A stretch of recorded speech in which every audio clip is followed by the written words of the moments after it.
Hey, what's up you guys? So today I want to talk to you about this new cleansing surfactant I purchased, and it is called Rich and Balanced Surfactant Blend. I purchased 32 ounces of it for $26.44 on Ingredients to Die For. Please watch the entire video so you guys know what my opinion is on this ingredient before you buy it. Let's do this. So before we get into this video, I do want to talk about something. I get a lot of questions, comments, concerns when it comes to cleansing surfactants. A lot of people say they want to stay away from surfactants because they can be irritating to the skin. All right, here's my opinion on it. So I think cleansing surfactants have a really bad rep because a lot of big corporations are using very harsh, irritating surfactants in their face washes and body washes and stuff, causing people to have these reactions, which end up making them wanting to switch to like liquid castile soap or like a bar soap or some kind of, soap made from vegetable oils. Well, I understand the concern, but there are so many skin-friendly EcoCert cleansing surfactants out there that won't irritate your skin. You just gotta look for them. But there are also so many harsh cleansing surfactants as well.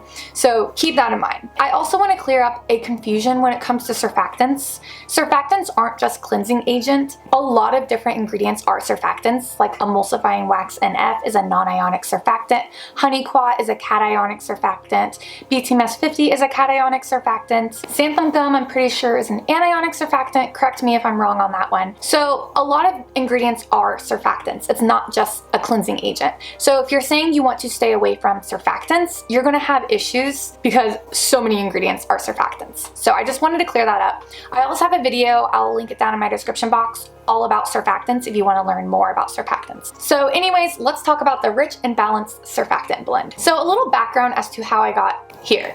I've been on the prowl for a really good surfactant that is non-irritating and just great for sensitive skin. So in the past, I used Gentle Foam, sold on Ingredients to Die For. That's like permanently out of stock, so I had to switch. So I switched to cocoa bentane.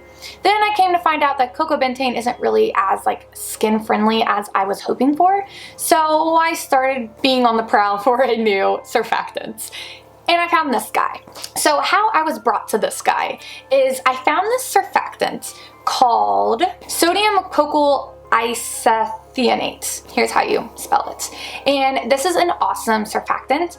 On Ingredients to Die For, it goes by the name baby foam. It's used in a lot of baby products. It's great for sensitive skin. But the issue with it is that it comes in like a powder or like pellet form, and you have to pour it into another surfactant and dissolve it in there using heat. And this can take some time, and me personally, I like to just be able to pour a surfactant into a product, call it a day, because I'm always making products for my business and I'm always making products for my YouTube channel. So that wasn't really ideal. And then I ended up coming across Rich and Balanced Surfactant Blend here on Ingredients to Die For.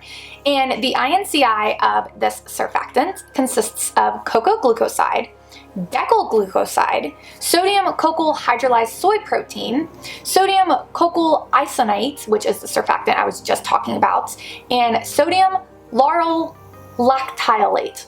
I don't really know. So let's break this down. Let's talk about cocoa glucoside and decyl glucoside. God, these words are so hard to say. Cocoa glucoside is the non-ionic surfactant I've been using for quite some time, and I love it. It's a cleansing surfactant and it blends oils and water together. So I was happy I seen that as the top ingredient because that means there's most of it in the product. Then decyl glucoside is a lot like cocoa glucoside. So I was like, all right, we like that. Then I seen sodium cocoyl hydrolyzed soy protein. And this is a surfactant I have considered buying a lot. It's called foaming soy here on Ingredients to Die For, and on most websites they call it foaming soy, but the INCI is sodium cocoyl hydrolyzed soy protein. And it's an amphoteric surfactant, and it is water soluble, and it just sounds like a good surfactant to use. So I was like, cool, it's got that. And then it already has the sodium cocoyl isonate, however you say it, in this as well, which I'm like, all right, cool. We know that's great and gentle. And then the last ingredient is sodium lauryl lactylate. Don't really know what it is, but it seems very skin friendly. It's EcoCert, and it is a ingredient that will help soothe, smooth, and like moisturize the skin. So I was like, all right, this sounds like a great surfactant blend. Let's buy it. So I bought it. So I got my package, and the first thing I noticed is that, look at this color. It's like a brown, yellow, orangish color. Wasn't too happy about it, but I'm okay with it. On the listing for the Rich and Balanced Surfactant Blend, under specifications, under appearance, it says opaque viscous liquid. I wouldn't really call this opaque. I would call this like an amber. So opaque is something that's not able to be seen through, not transparent. So I guess this is opaque, but look at amber. I definitely think it suits amber much more, but you know, maybe it's just me. Because I know a lot of ingredients are described using the color amber, and this is what I would qualify amber as, or like, tell me it's like a yellow-brown color, okay? Don't tell me it's just opaque. This is a viscous liquid because it's nice and thick, so it's got a good thick consistency to it, which we love because I always love to thicken up body washes and face washes. So at first thought, I was like, all right. This is looking good, okay? And then I opened it up and I took a smell. Oh my God, I've actually forgot how bad that smelled. I haven't smelled it in a while. It literally smells like rotten eggs. I'm not even kidding. It lingers in the air too. Oh my, it literally smells like somebody just farted and it's just lingering and it won't go away. This is one of the worst smelling things I think I've ever smelled. I don't know how they get away with selling this. This smells awful. So, okay. So my next thought was, all right, maybe I can mask the scent, put it in a product and, you know, cover it up with some essential oil or like fragrance oil. No, you cannot. Actually, you can, but you have to use a lot, like a crap ton, like so much that I wouldn't want to sell a product with that much fragrance because you can still slightly smell this. So I wasn't a very happy camper, all right? Was not happy. And here's the kicker. Under the specifications, under odor, it says the scent is a characteristic. What is a characteristic? What is that supposed to mean? I have no idea. It should literally say rotten eggs. It stinks so bad. I don't know how they get away with selling this. And I'm just so disappointed because when I actually made a product with this, it made my skin feel so nice. Like it was like so moisturizing and it made my skin feel so soft. I really, really liked the way it felt, but it stunk really bad. It did make my products look like darker than they normally did, which I wasn't too happy about that, but I could have dealt with that if it didn't smell like rotten eggs. I seriously, like, I don't know how they sell this. How do they get away with selling this? They need to take this off the market. It stinks so bad. So I thought about it. Where is this scent coming from? Because cocoa glucoside doesn't stink, and decyl glucoside is a lot like cocoa glucoside. I'm having issues saying these words. So I don't think it's either of those. I don't think it's a sodium cocoa isethionate because I've seen somebody formulate with that here on YouTube, and obviously it doesn't stink because she's a good formulator and she wouldn't be using an ingredient that stinks. So the only thing it breaks it down to is the sodium cocoa hydrolyzed soy protein, which is called foaming soy, or the sodium lauryl lactylates. I personally think it's the foaming soy that makes it stink and gives it this dark color. Because if you go on the foaming soy listing under specifications, under odor on the foaming soy, it says characteristic protein, comma, strong. So this foaming soy also has a characteristic fragrance, whatever that means. It's a characteristic protein fragrance. I don't know what that means. Do you know what that means? Let me know. Maybe I just don't know what it means. And then it says comma strong. So that's telling me it has a strong odor.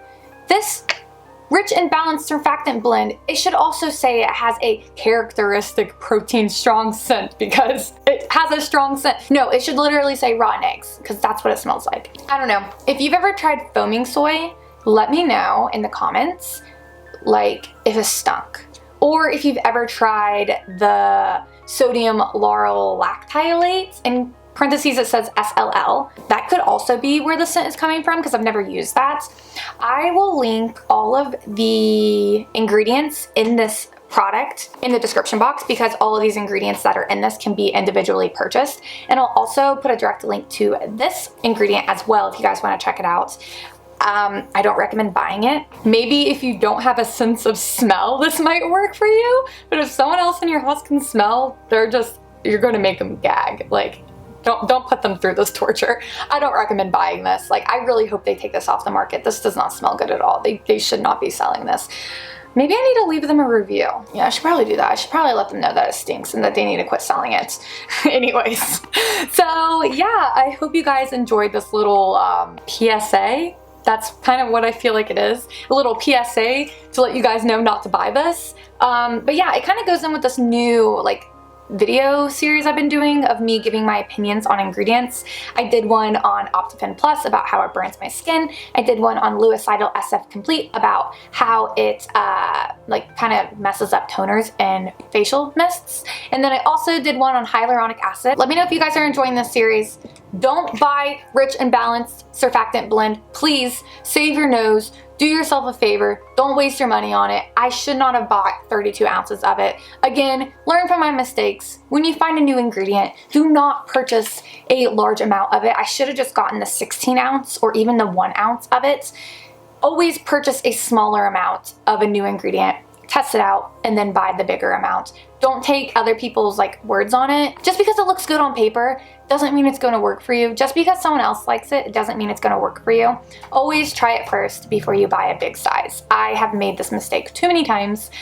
Hopefully I won't be making it again. Learn from my mistakes. Now that we reached the end of this video, it is time for my Patreon shoutouts. First up is Essence of Nature over on Etsy, at Stardust Bath & Body over on Instagram, Nature's Farm Girl at naturesfarmgirl.com, Kennedy's Essentials at kennedysessentials.net, LettsBlend at lettsblend.bigcartel.com, Creative with Love at creativewithlove.me, Trina's Jewelry Box over on Etsy, Wallflower Wildflower at wallflowerwildflower.com, Heartfelt Beauty here on YouTube if you want some more formulating videos, HSB Organics at hsborganics.com, IamButia at iambutia.com, Yellow Hippie Store over on Etsy, Sugared_pineapple over on Instagram, and KAJ Bath & Body over on Etsy. Also, if you didn't know, I do sell skincare products myself over on Etsy. I'll have it linked up here or up here. I really need to figure out which side it is. And I'll have it linked down in the description box so you guys can find it easily. So please don't buy this,